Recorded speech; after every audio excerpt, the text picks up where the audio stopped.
Magandang hapon mga kapanalig. Narito po tayo ngayon sa Lingayen Biwag kung saan ating hanapin ang lokasyon ng pinagripigan sa rape slave victims sa Lingayen Biwag kagabi, September 24, 2024. Kung nyo pong makikita, yung hukay na yan po nakita una diskubre ang bangkay ng isang babae. Yan po sa mismong hukay na yan. Ayan.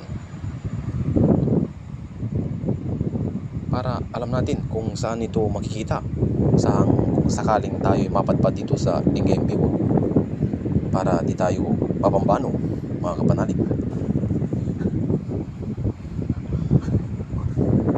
O pambano, kung sa Pangasinan yun ay parang maengkanto, ganun po yun, yung ibig sabihin ng pambano. Ayan. Ikot po natin ang camera. Ayan, yan. Ayan po. Kung makita nyo, parang may hukay na mababaw na hukay. Yan po na hukay kagabi ang bangkay ng nasabing dalaga. Ayan po. Ayan. Ayan po. Tabi-tabi po dyan sa may hukay po. Ano po? Para di po tayo mapambano. Pasensya na po sa pagkuha po ng camera sa victim po ng rape slave. Ito po sa Lingayen Biwag. Yan po yan. Okay na yan. Malapit lang po pala ito sa mismong Pangpang. Yan po yung Pangpang. Ito. Yung mga kabataan na po yan ay nag-video rin kanina dito sa mismong pinaglibingan sa biktima. Ayan po. Kung nyo po makita, yun po yung mga parang tower, yung lumang tower sa may medyong tapat po niyan, yung pinaglibingan. Ayan, diretso po yan. Ayan.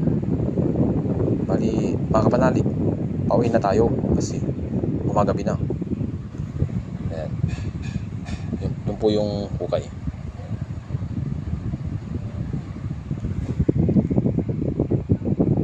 Ayan po yung lumang tower dito. Bali, yan po yung palatandaan kung sa mga nakita yung hukay na pinaglibingan.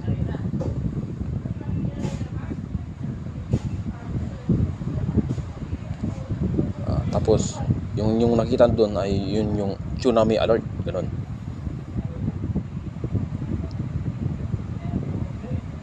Tsunami alert, yun po yung banta doon.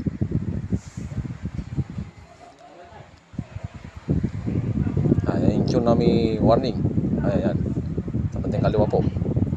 Ayan. Ayan. Pauwi na po tayo.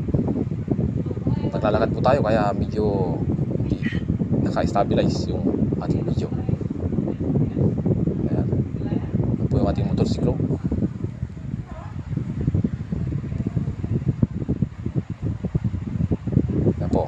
Tsunami hazard zone, yun po, yun. Kita nyo po. Tapos banda doon ay yung bat house. Yun po yung bat house. Sabi ko bat house po doon. Yan. Salamat po.